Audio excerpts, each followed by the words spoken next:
It's unique. It's unique. I mean, they're fun to coach. I played center and guard.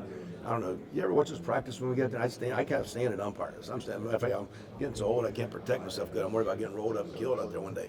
But I sit there. I'm looking at them, and you're listening to them. You're looking in their eyes, and I mean, it's fun. I mean, I kind of coach and practice when we're doing team as an umpire. And I'm out there running the scout defense, but I'm really doing it just to look at those guys. And they're as good as I've been around as a collective group. I know there's some good centers in this game, got accolades. If there's a better center than Josh Myers, man, he's really good.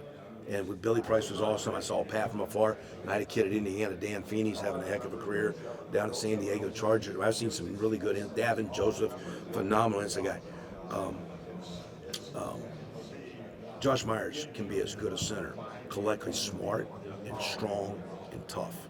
Wyatt is maybe the hardest playing, get after it, nasty guy. He's a great kid. I always give him a little flag about being California soft. He is a tough, love his family. He's good. And then Jonah has kind of been the missing little link that kind of came in, gave us some confidence, gave us some maturity. He's got a little, we got West Coast, we got East Coast. He's got a little street fight in him too now. And there's a lot of good players, a lot of good lines. That's a damn good group, man. I'm just telling you, it's a good group. When you want to play offense the way you guys play, which is a physical brand, and you want to run it first and foremost, and I'm not asking this to disparage the guys you have on the outside because I know they're good too, but do you need to be built from middle out when you're going to play that way? I don't know. I mean, you'd like to think the way we're throwing the ball, and of course Thayer and Bowen are both good and going to be in the NFL, and the young guys behind them are going to be really good, like where Nick and DeJuan, those guys are coming on. I mean, it's recruited well, and there's good players. Mick and Stud develop them. I mean, it's impressive. So you got to be good at tackling, and because you throw the ball, I think there's a lot of stress and practice every day. In our world, it's no different Clemson who they're practicing against every day, but when you're going against a Bosa every day and a Young every day, you get used to Tyreek Smith, get used to seeing good players. So you got to be good at tackle. I don't know if you say you start from inside out, but the really good teams defensively are really good inside, and that's a little bit different. You can have a dynamic edge guy, but they're really good inside. And I think if you're going to be a good offense, you've got to be pretty good inside. The way protection goes sometimes, I think over time, people in high school have even done a better job of teaching a tackle how to be a good pass blocker. Sometimes the hardest guy to block is the right guard on a 3 technique. And the center's going the other way, so he's the guy on the island, and that guy's right in his lap. And there's some dynamic 3 technique rushers. So to be really good at guard, I mean, I played guard. You say if you can't play guard in the next position, you're going down to playing the band.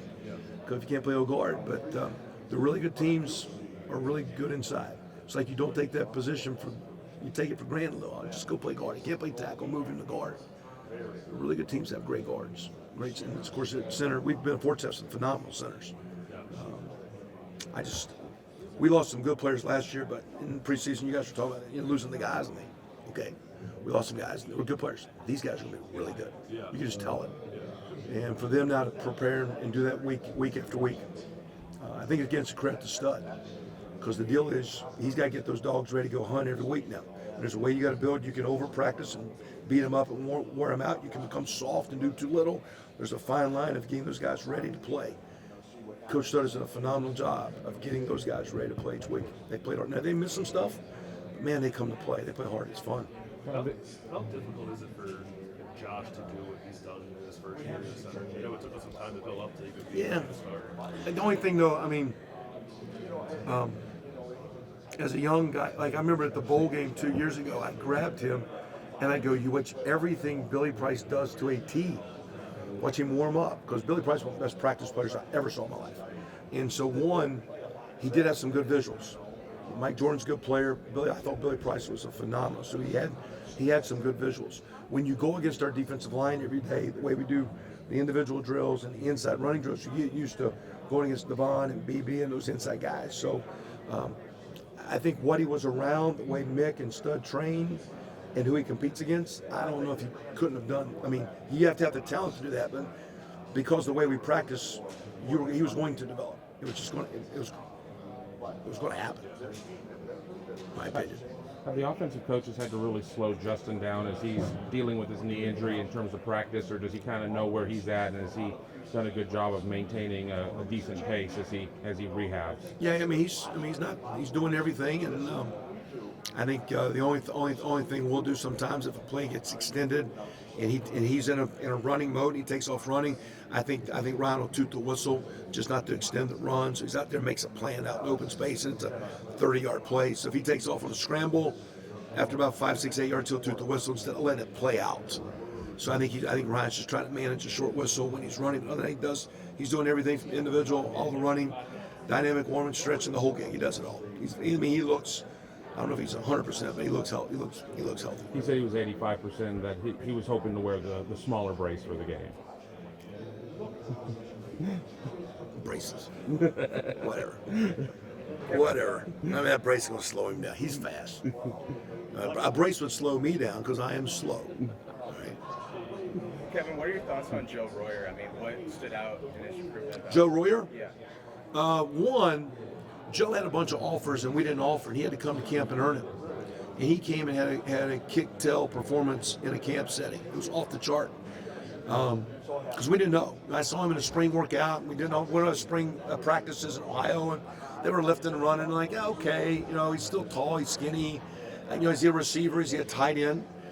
He came to camp and like knocked our socks off. And then he backed it up with like 70 catches and 1,200 yards and played for state championship. And he's got to get bigger. I got to make sure he's eating breakfast every day, and he's got to gain some weight. But I think he has a skill set different from Camarte Hamilton, who weighs 260, and we brought in as a bigger fullback blocking guy. And I think he's going to do well for us. He's a little bit more like Jeremy Ruckert. So you kind of have different skill sets. But great program. Love where he's from. Love his family. West Sider. Get some Skyline chili. Don't tell my wife that I'm vegan. But I got a lot of respect for Joe. I'm excited. He will not be coming early because with the elder academic deal, they'll have to finish out his spring semester. So we'll have to do a great job with him this spring to keep him developed. Great future. What have you guys done to strike that balance between making sure that your guys are as fresh as possible for this game and being as prepared as possible with a 3-week gap between? Yeah, I just think, one of our young coaches, Trey Holtz, went to see his father, who was playing in a bowl game, I think, coming up this Thursday or Friday. I think Friday maybe. And I said, how'd your dad say? He said, well, they're good. He said, they practice different. He goes, because, when you get used to our routine, and we kind of got our routine, and it's, sometimes, I don't know if it's superstition, much routine, but here's the volume of plays we do.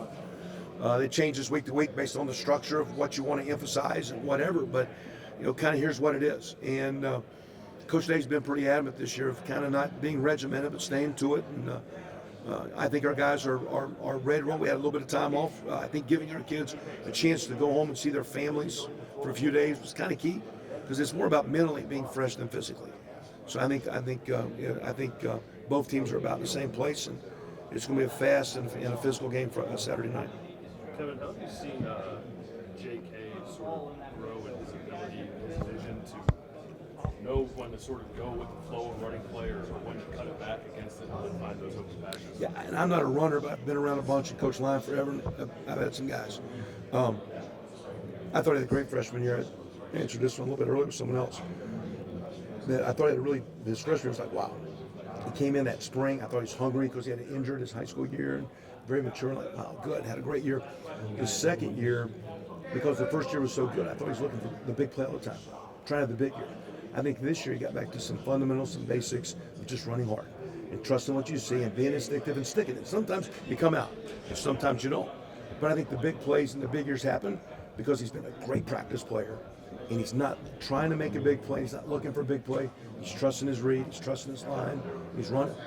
And just naturally it's happened. And that's what, to me, the great players keep it simple. Everybody talks about the game slowing down. His ability to keep it simple. That's what he's done.